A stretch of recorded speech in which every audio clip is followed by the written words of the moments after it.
Megastar മമ്മൂട്ടിയുടെ ഏറ്റവും പുതിയ ചിത്രമായിട്ടുള്ള ബസൂക്ക എന്ന സിനിമ ഉണ്ടായതിന് പിന്നിലെ യഥാർത്ഥ കഥ. മിഴി ഫിലിംസിൻ്റെ ഒരു പുതിയ വീഡിയോയിലേക്ക് എല്ലാവർക്കും സ്വാഗതം. നിങ്ങളിതുവരെ നമ്മുടെ ചാനൽ സബ്സ്ക്രൈബ് ചെയ്തിട്ടില്ലെങ്കിൽ ചാനൽ കൂടി ഒന്ന് സബ്സ്ക്രൈബ് ചെയ്തതിന് ശേഷം വീഡിയോ തുടർന്ന് കാണുക. അപ്പോൾ നമുക്ക് വീഡിയോയിലേക്ക് കിടക്കാം. പ്രമുഖ തിരക്കഥാകൃത്ത് കലൂർ ഡെന്നീസും മമ്മൂട്ടിയും ഒരു കാലത്ത് ഹിറ്റ് കോംബോയായിരുന്നു. എന്നാൽ കാലപ്രവാഹത്തിൽ പുതിയ തിരക്കഥാകൃത്തുകൾ വന്നപ്പോൾ മമ്മൂട്ടി ഡെന്നീസ് കൂട്ടുകെട്ടിൻ്റെ സ്ഥാനത്ത് മറ്റ് ചില കോമ്പിനേഷൻസ് സംഭവിച്ചു. വർഷങ്ങളോളം ഇരുവരും ഒരുമിച്ചുള്ള പടങ്ങൾ സംഭവിച്ചില്ല. കലൂർ മറ്റ് താരങ്ങൾക്കൊപ്പം നീങ്ങി. പ്രായാധിക്യത്താൽ ദീർഘകാലമായി കലൂർ സിനിമയിൽ നിന്നും മാറി നിൽക്കുകയായിരുന്നു.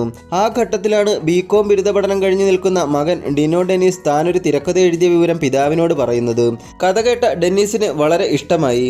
ഹോളിവുഡ് സിനിമകളിലൂടെ പരിചിതമായ മൈൻഡ് ഗെയിം ത്രില്ലർ ഗണത്തിൽപ്പെട്ട തിരക്കഥയായിരുന്നു അത്. ഡിനോയ്ക്ക് പുതുകാല സിനിമയുമായുള്ള അടുത്ത പരിചയം അറിയാവുന്ന കലൂർ ഡെന്നീസിന് അതിൽ അസാധാരണമായി ഒന്നും തോന്നിയില്ല. ആ സമയത്ത് സംവിധായകനാവുക എന്ന ഒരു ചിന്തയെ ഡിനോയുടെ മനസ്സിലുണ്ടായിരുന്നില്ല. തിരക്കഥാകൃത്താവുക എന്നതായിരുന്നു ലക്ഷ്യം. ഏതെങ്കിലും മികച്ച സംവിധായകരെ കൊണ്ട് അത് ചെയ്യിക്കുക എന്ന് മാത്രം ഉദ്ദേശിച്ചിരുന്ന ഡിനോയോട് കലൂർ ഡെന്നീസ് ജോഷിയെ പോയി കാണാൻ ആവശ്യപ്പെട്ടു. കലൂർ ഏറ്റവും അധികം സിനിമകൾ ചെയ്തിട്ടുള്ളത് ജോഷിക്കൊപ്പമായിരുന്നു.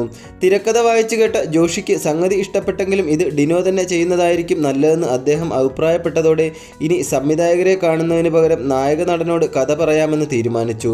പടത്തിന് ആര് നായകനായാൽ നന്നാവുമെന്ന് കലൂർ ഡെന്നീസ് തിരക്കി. മമ്മൂട്ടിയുടെ പേരാണ് ഡിനോ പറഞ്ഞത്. എന്നാൽ മമ്മൂട്ടിയെപ്പോലെ വലിയ തിരക്കുള്ള ഒരു താരം മുൻപരിചയമില്ലാത്ത ഒരാളെ മുഖവിലേക്ക് എടുക്കുമോ എന്ന് ഡെന്നീസിന് സംശയം തോന്നി. എന്തായാലും ഡെന്നീസ് മമ്മൂട്ടിയോട് കഥ പറയാൻ ആവശ്യപ്പെട്ടു. ഡിനോ അതിനായി പലകുറി ശ്രമിച്ചപ്പോഴൊക്കെ താൻ നിരുത്സാഹപ്പെടുത്തിയ വിവരം മമ്മൂട്ടി തന്നെ പല സന്ദർഭങ്ങളിലും പിന്നീട് തുറന്നു പറഞ്ഞിട്ടുണ്ട്. എടാ, അച്ഛൻ സ്ക്രിപ്റ്റ് എഴുതിയെന്ന് വെച്ച് നിനക്കൊക്കെ അതിനെന്താ യോഗ്യത എന്നാണ് മമ്മൂട്ടി ആദ്യം ചോദിച്ചത്. ഡിനോ അതിലൊന്നും നിരാശനായില്ല. കഥ കേട്ടാൽ ഉറപ്പായും അദ്ദേഹം അതിൽ വീഴുമെന്ന് ഡിനോയ്ക്ക് അറിയാമായിരുന്നു. ഒടുവിൽ എന്തെങ്കിലും ആവട്ടെ എന്ന് കരുതി മമ്മൂട്ടി കഥ കേൾക്കാനിരുന്നു. കഥ ഇഷ്ടമായ അദ്ദേഹം സ്ക്രിപ്റ്റ് വായിക്കാൻ ആവശ്യപ്പെട്ടു.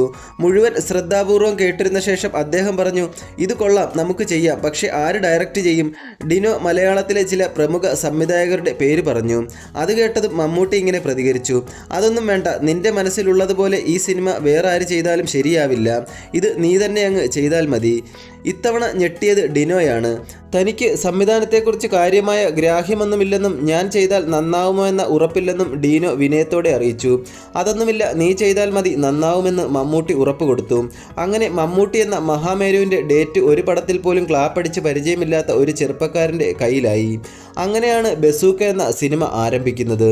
പിന്നീട് പല കടമ്പകൾ കടന്ന് ചിത്രം ഷൂട്ടിംഗ് ആരംഭിക്കാൻ തുടങ്ങി. പിന്നെ നടന്ന കാര്യങ്ങൾ മമ്മൂട്ടി തന്നെ അടുത്തിടെ ഒരു അഭിമുഖത്തിൽ വിശദീകരിക്കുകയുണ്ടായി. പുറമെ സിനിമയിൽ വലിയ വിശ്വാസം പ്രകടിപ്പിച്ച എനിക്ക് പോലും ഈ പയ്യൻ എങ്ങനെ പടമെടുക്കുമെന്ന കാര്യത്തിൽ ആശങ്കയുണ്ടായിരുന്നു. പക്ഷേ ലൊക്കേഷനിലെത്തിയ ഞാൻ അന്തം വിട്ടുപോയി.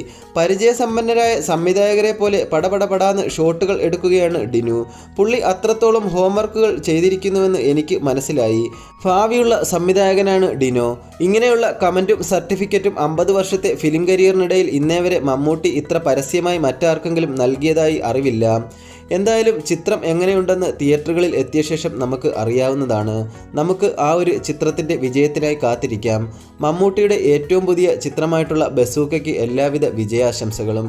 പുതിയൊരു വീഡിയോയുമായിട്ട് ഉടനെ എത്താം. ഇന്നത്തെ വീഡിയോ ഇഷ്ടപ്പെട്ടെങ്കിലൊന്ന് ലൈക്ക് ചെയ്യുക, ഷെയർ ചെയ്യുക, കൂടാതെ ചാനൽ കൂടി ഒന്ന് സബ്സ്ക്രൈബ് ചെയ്യുക.